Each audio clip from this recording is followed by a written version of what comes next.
style and tone of your copy, right?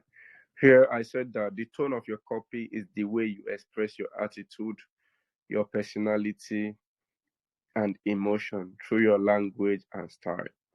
It can make a big difference in how your readers perceive and respond to your message.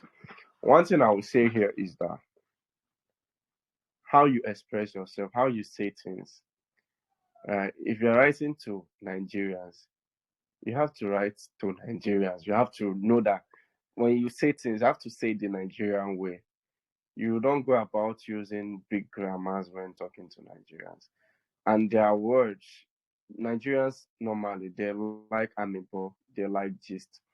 So your style of copy can be story and it works, right? Your style of copy can be storytelling, and that's actually the style of copy I prefer because it tells them something that is sweet to the ear, and before they know it, they've gotten to the end of your writing.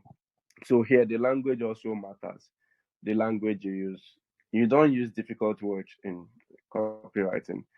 It is said that if a 3-year-old cannot understand your copy, then you haven't written a copy yet.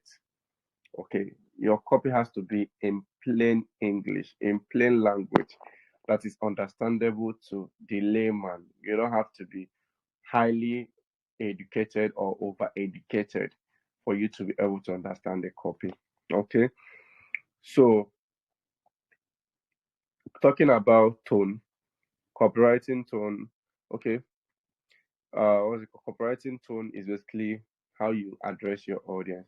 If you are speaking to bankers, use the lingua franca of bankers or use the language of bankers, the jargons they use, the language they use, the banking terms, right? That's where research comes in. You have to research.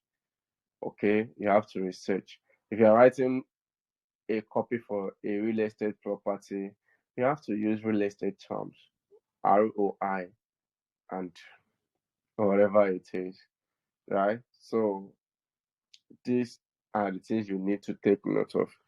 So copywriting style uses more of a persuasive, or copywriting uses more of a persuasive style of writing, right?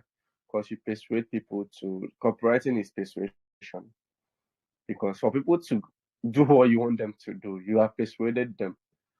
You have convinced them beyond reasonable doubt because people have doubts normally.